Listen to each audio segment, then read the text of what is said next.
Kembali lagi bersama kita di Hima Penmas Let's Talk. Talk, ngobrol yuk.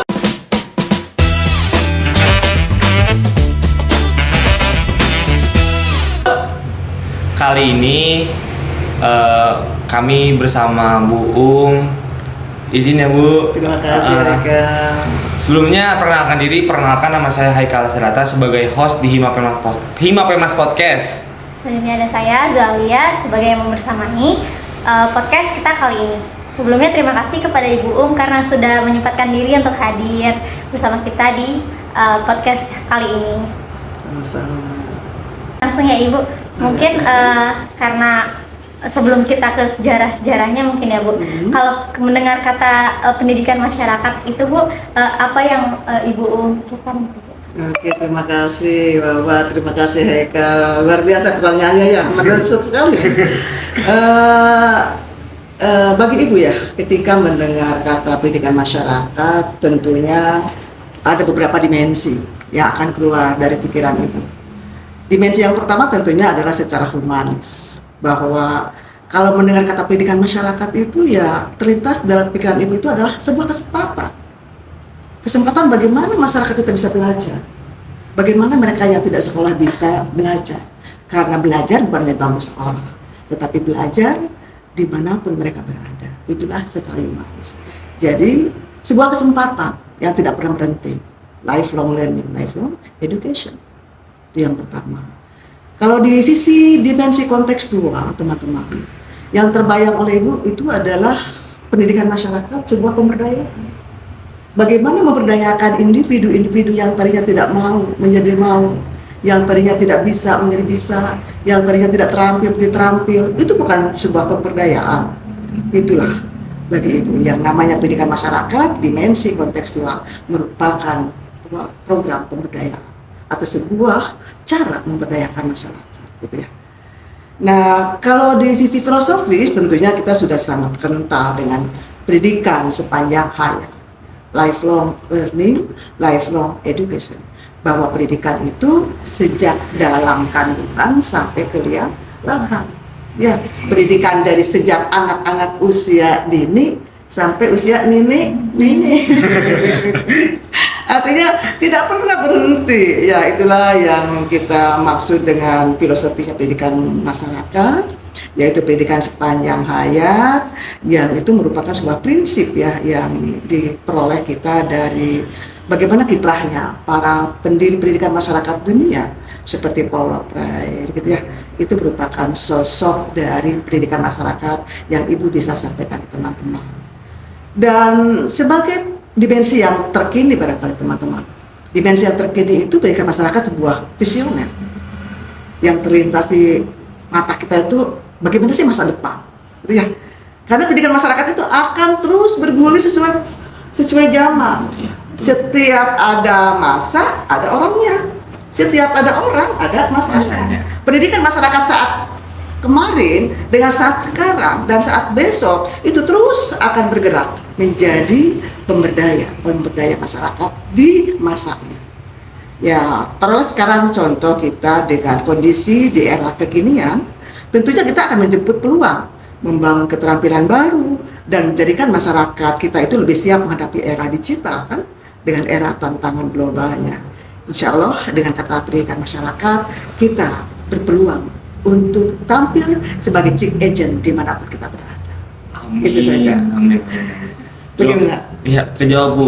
Ibu menjelaskan bahwasannya kita itu akan belajar terus sepanjang hayat karena pada dasarnya memang kita tuh nggak bisa berhenti belajar kecuali kita meninggal. Atau mungkin lanjut ke pertanyaan kedua ya Bu.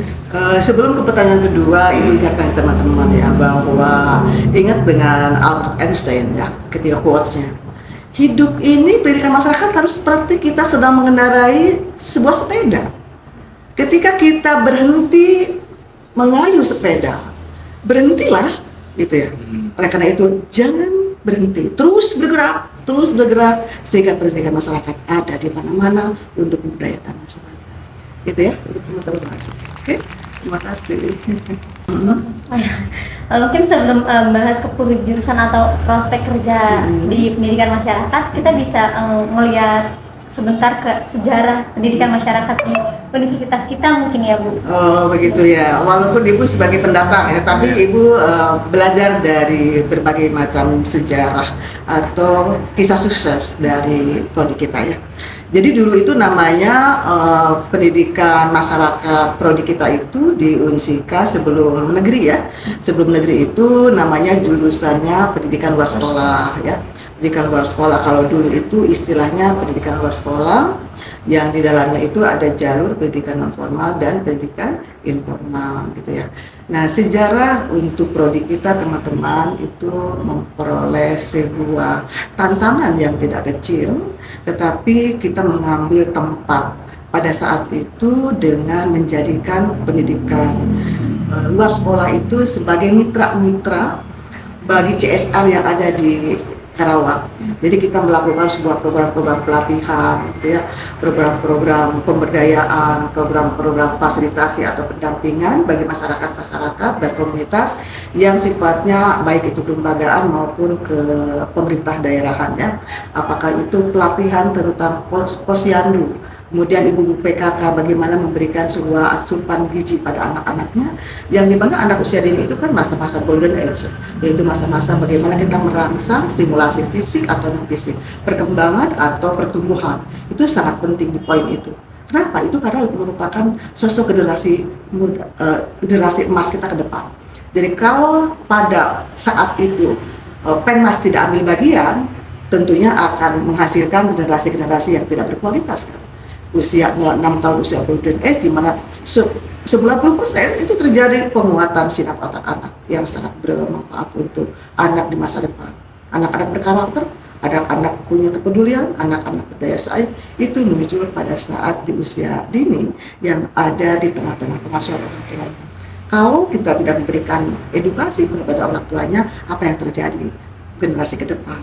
Jadi program-program saat itu ketika kita bicara sebagai prodi PLS, itu kita menjalin kerjasama jejaringnya dengan CSR yang bisa menghadirkan program-program kegiatan pendidikan masyarakat.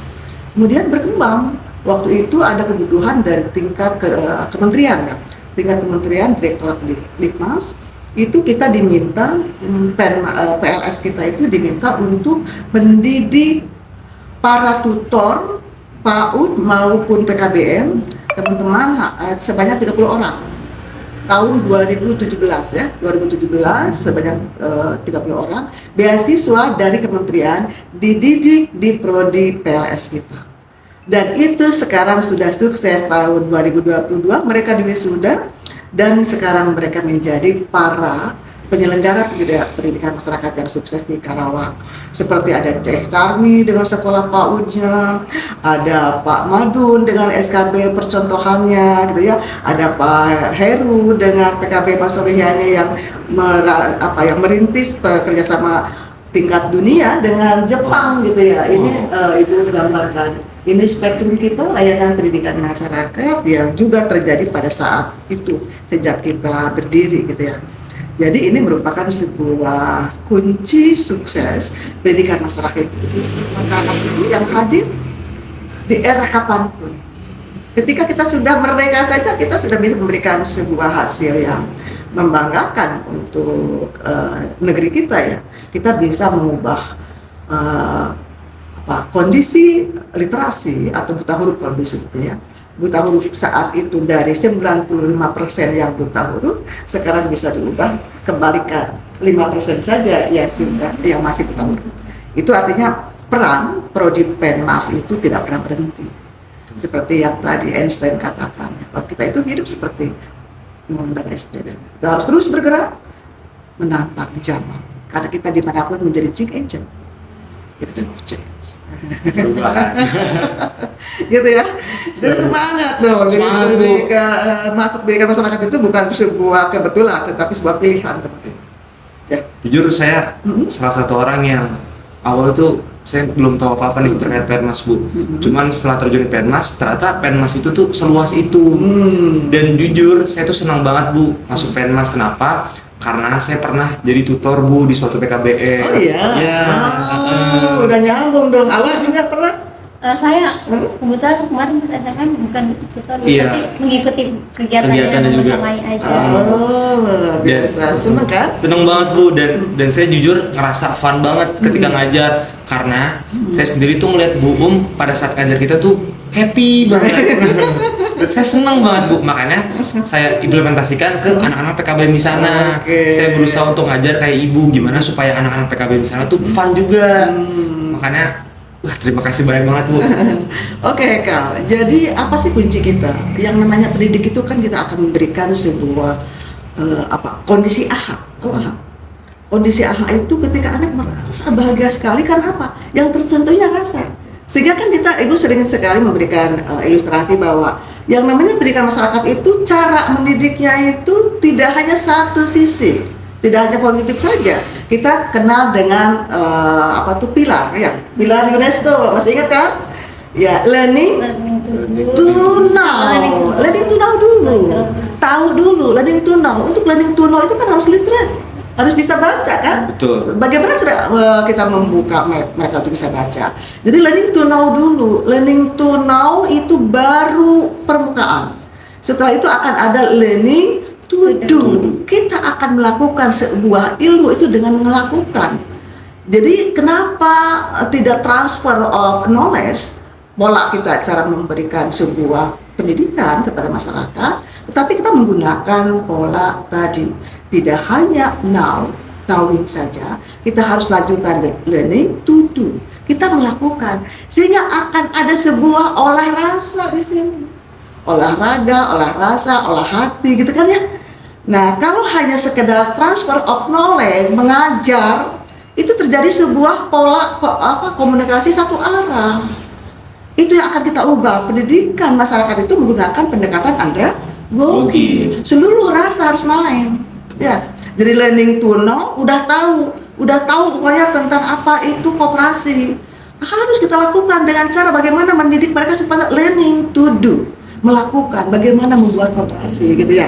Dari learning to do tidak hanya selesai sampai itu, tapi ada learning to be. Menjadi seorang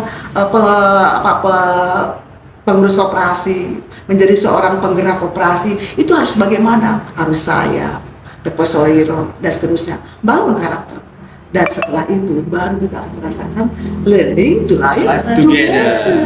Jadilah sebuah masyarakat yang berdaya, dari tahu, kemudian bisa melakukan, kemudian merasa menjadi profesi gitu ya, merasa menjadi kuat kualitas kita, dan kita bisa membangun masyarakat yang berdaya secara bersama. Itulah pendidikan masyarakat. Tidak akan pernah kehilangan waktu, tidak akan pernah kehilangan ide. Dimanapun, kapanpun, pendidikan masyarakat akan terus mengembangkan masyarakat kita dari yang tidak bisa menjadi bisa, dari yang tidak terampil menjadi terampil, dari yang tidak mau menjadi mau. Itu penting. Tepuk tangan dulu buat Gitu ya. Jadi tidak akan pernah selesai dengan pendidikan masyarakat, teman-teman. Lifelong learning, lifelong education. Terima kasih banyak Bu atas jawaban yang emang menurut saya sangat keren banget dah buat jawabannya, karena jujur saya sendiri pun langsung nangkep terkait hal tersebut. Nah, mungkin kita akan lanjut ke pertanyaan selanjutnya ya Bu, pertanyaan ketiga terkait, jadi kan kebetulan kita itu kedatangan mahasiswa baru ya Bu, angkatan 2025. Nah, saya ingin bertanya Bu, supaya mereka tuh punya pandangan, kira-kira di Penmas itu kita belajar apa aja sih Bu? Di Penmas Iya, di pendidikan masyarakat. Mahasiswa baru ya. Iya. Oke, terima kasih Haikal. Seperti yang tadi disampaikan, filosofi kita itu adalah lifelong learning, lifelong education ya. Artinya kalau kita lihat dari sisi materi, dilihat dari sisi kemampuan atau kompetensi atau visi kita, pendidikan masyarakat itu akan menghadirkan sebuah pembelajaran yang tadi Ibu sampaikan, dari anak usia dini sampai usia lanjut gitu ya. Sehingga dari sasaran-sasaran seperti itu, teman-teman, kita membutuhkan sebuah asupan keilmuan yang beragam, sebuah pendekatan juga yang beragam. Kita melakukan pedagogi, iya, tetapi kita lebih banyak melakukan pendekatan agrologika. Jadi keilmuan kita itu secara murni, secara sains, itu beberapa hal yang bisa menggerakkan program-program kita di tingkat sasaran mana yang kita akan hadapi. Ketika kita di usia dini, tentunya Haikal dan Awa, kita akan mempelajari berbagai macam konsep pendidikan anak usia dini. Bagaimana strateginya, bagaimana pendekatannya, bagaimana strateginya, bagaimana metodenya, bagaimana tekniknya, bagaimana taktiknya, bagaimana cara. Jadi kita itu berjenjang. Melakukan sebuah pembelajaran kita itu melakukan sebuah pendekatan yang beragam, tidak sama dengan setiap sasaran. Apalagi dengan anak usia dini. Anak-anak usia dini itu ada masa-masa sedang mencari jati dirinya. Bagaimana mereka bisa, karena ada stimulasi dari kedua orang tuanya atau orang dewasa di sekitarnya. Sehingga ilmu apa yang harus kita miliki sebagai seorang calon profesi PENMAS? Untuk anak-anak usia dini kita bisa jadi guru. Betul. Ya, guru. Tetapi guru di sini fungsi kita harus berbeda dengan guru yang selama ini kita pahami hanya mengajar. Sekali lagi, bahwa kita adalah pembelajaran, bukan pengajaran. Kita adalah pelatihan, kita adalah pembimbingan. Jadi ranah kognitif, afektif, psikomotorik itu kita terapkan pada pendidikan anak usia dini supaya mereka bisa senang belajar. Jadi intinya ilmu-ilmu yang akan kita terapkan kepada anak-anak usia dini tentunya akan berbeda dengan ilmu-ilmu yang akan kita terapkan pada orang tua atau orang dewasa, sehingga pendekatan yang digunakan pun yang berbeda. Contoh Haikal dan Awa ya, kalau kita menangani anak-anak usia dini, kita harus menggunakan berbagai macam metode yang sifatnya bermain. Kalau anak-anak diajari calistung, ini huruf A, coba hafalkan huruf A, B, C, walaupun sampai dilakukan A, B, C, D, E, F, G, H, I, J, K, L, M, N, tetap aja kognitif. Bagi anak itu sebuah konsep yang tidak bisa dipahami. Tetapi kalau dengan cara bermain, anak-anak akan suka, akan senang, bahkan mereka akan happy. Itu yang disebut AHA. Jadi pendidik yang baik itu adalah yang bisa menghadirkan AHA pada anak-anak didiknya. Seperti tadi, kalau anak-anak ingin kita kasih sebuah pelajaran tentang membaca, bukan berarti harus menghafal, tetapi kita bawa dia bermain. Kita bawa umpamanya bermain tentang nama-nama buah-buahan atau nama-nama anggota tubuh kita. Kepala, pundak, lutut, kaki. Kepala, pundak, lutut, kaki. Itu anak-anak kan akan bergerak tuh. Iya. Akan keluar suara, akan keluar gerakan. Di situ akan muncul kepala tuh yang mana, gitu kan ya? Kepala, kita tarik, ini kepala, bisa digambar. Ada media gambar. Itu pentingnya sebuah pembelajaran dengan anak usia dini itu yang menarik. Kita akan ada media, perlu sebuah media yang kita rancang. Jadi tutor guru itu harus merancang media, merancang metode apa yang bisa menarik pada anak-anak. Kalau ke anak-anak belajar calistung seperti itu, udah sinap otak-otak anak itu akan drop dan itu tidak akan tumbuh lagi selama hidupnya. Jadi usia 0-6 tahun itu akan muncul sebuah stimulasi otak anak yang akan menghadirkan kecerdasan multiple intelligence, kata Howard Gardner. Beragam kecerdasan yang terbangun pada saat itu. Kalau pendidiknya tidak memahami ilmu pendidikan anak usia dini, seperti apa profesi itu bisa hadir? Jadi teman-teman baru dari satu jenjang, teman-teman sudah jadi profesi. Guru, Pak, gitu kan? Ya, itu baru dari sosok guru, Pak. Apalagi ketika kita akan bergerak kepada program-program sekarang yang menjadi sebuah tanggung jawab moral kita adalah meliterasikan masyarakat itu yang tadinya tidak bisa bahasa menjadi bisa, gitu ya, yang tidak terampil itu dengan program setara, itu program wajib. Kenapa setara? Karena banyak masyarakat kita itu yang pada saatnya sekolah karena berbagai macam hambatan ekonomi, sosial, atau lainnya itu bisa putus di tengah jalan. Dan itu kewajiban kita untuk mengentaskan kembali mereka-mereka yang putus sekolah itu untuk setara kemampuannya. Walaupun tidak setara proses, kita kan tidak setara proses. Mengapa? Karena kita akan menghadirkan mereka-mereka yang putus itu dengan kondisi usia yang sudah bergerak ke dewasa. Sehingga kita menggunakan pendekatan andragogi, bukan andragogi. Andragogi. Andragogi. Apa yang membedakan pendidikan anak usia dini dengan andragogi? Kalau pendidikan anak usia dini tadi harus kita berikan sebuah metode yang melibatkan seluruh organ baik di fisik maupun psikisnya, itu dengan cara metode bermain tadi. Tetapi kalau di pendidikan orang dewasa kita akan menyentuh kebutuhan apa yang mereka butuhkan, sehingga ada istilah identifikasi kebutuhan belajar. Kita harus menentukan butuh apa mereka berdasarkan kebutuhan yang sifatnya dasar, tentang membaca mungkin ya, tentang pendidikan kesetaraan setelah SD atau SMP atau SMA, itu kita harus identifikasi kebutuhannya, dan kita akan insertkan tidak hanya akademik. Jadi kalau di pendidikan kesetaraan itu setara bukan diproses, tetapi setara hasil. Prosesnya kita menggunakan pendekatan andragogi. Tidak ada hadir setiap kelas, setiap hari. Itu pendidikan kesetaraan yang diformalin. Ya iya kan? Ikut-ikut sekolah formal, setiap hari ada belajar. Dari mana itu? Pendidikan masyarakat memiliki sebuah cara yang berbeda. Jadi kita membuat kelompok-kelompok belajar dengan waktu dan tempat yang disepakati oleh peserta didik atau warga belajar. Itu kesetaraan. Jadi kesetaraan hasil itu, mereka yang lulus dari program kesetaraan itu akan memperoleh peluang untuk melanjutkan atau untuk bekerja. Itu ijazahnya gitu ya. Ada ijazah yang sifatnya akademik, teman-teman. Yang akademik itu tadi dia akan diuji tentang materi pelajaran yang setara dengan sekolah SD, SMP, atau SMA. Ada bahasa Indonesia, ada PKN, ada bahasa Inggris, tergantung jurusannya.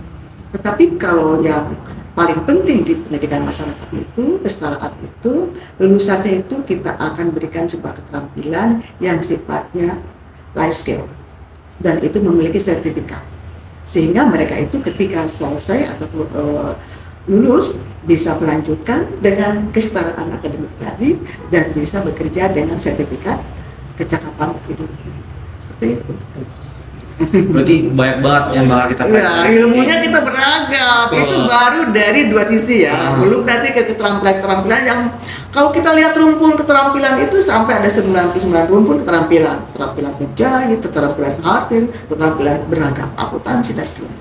Ada vokasi, ada skill.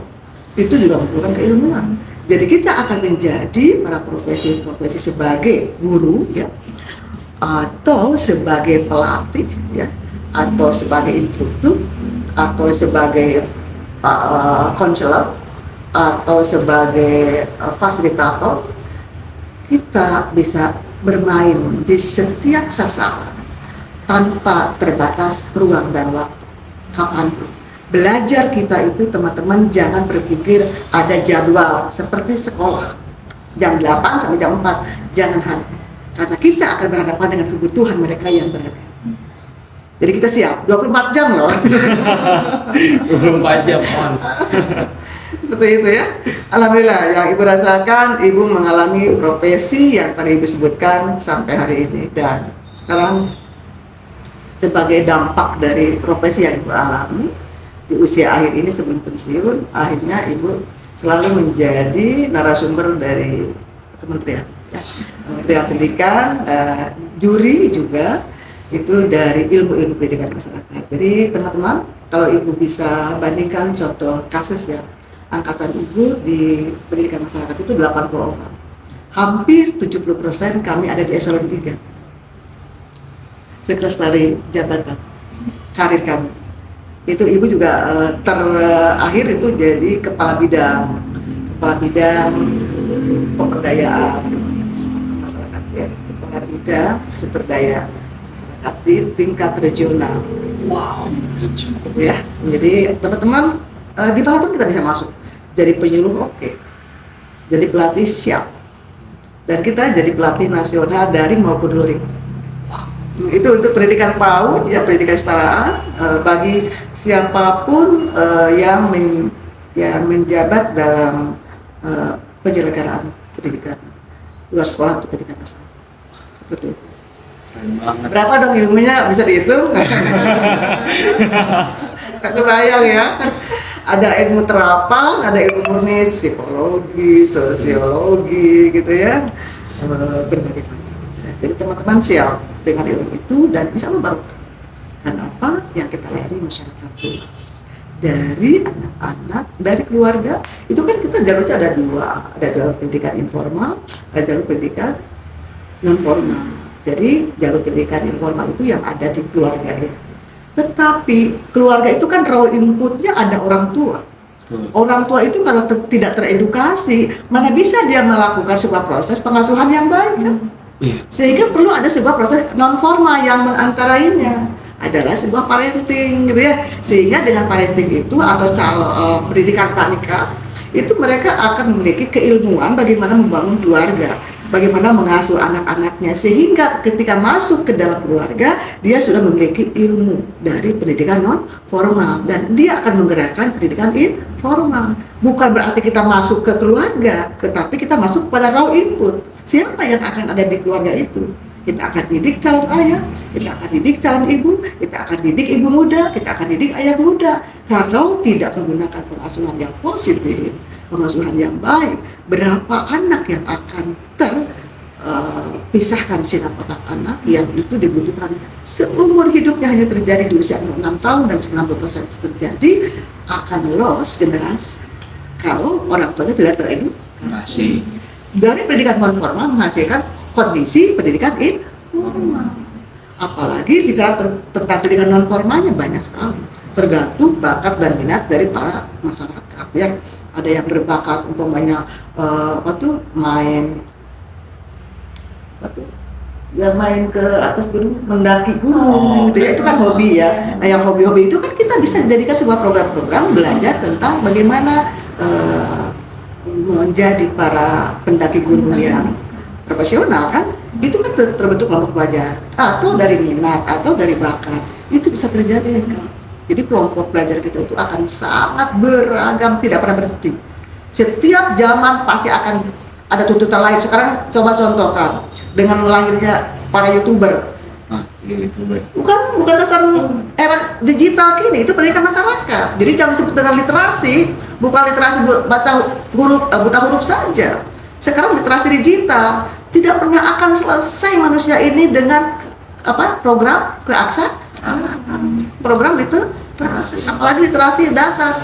Ada literasi ekonomi, ada literasi sosial, ada literasi sains, ada literasi bahasa, ada literasi numerasi. Nggak akan pernah selesai. Setiap zaman pasti akan bergerak, butuh lagi dengan kondisi yang berbeda. Makanya kita itu akan menjadi change agent dimanapun zaman itu ada. Siap dengan ilmu kita ya. Apa bingungnya masuk Penmas? Yang bingung justru kita akan bingung mencari jawaban untuk memperoleh tawaran. Ibu selalu bingung. Bu, ini jadwal ada di sini ya, besok udah hadir. Ini sudah ada jadwal di sini. Ini di sini sebagai pelatih, di sini sebagai narasumber. Mana yang akan kita pilih, semuanya penting. Sampai segitunya teman-teman. Itu pengalaman ya. Tidak ada. Keren banget Bu. Nah, Bu, melanjut pertanyaan tadi Bu. Jujur ini pertanyaan yang emang tadi muncul tiba-tiba setelah Ibu menjelaskan hal tadi.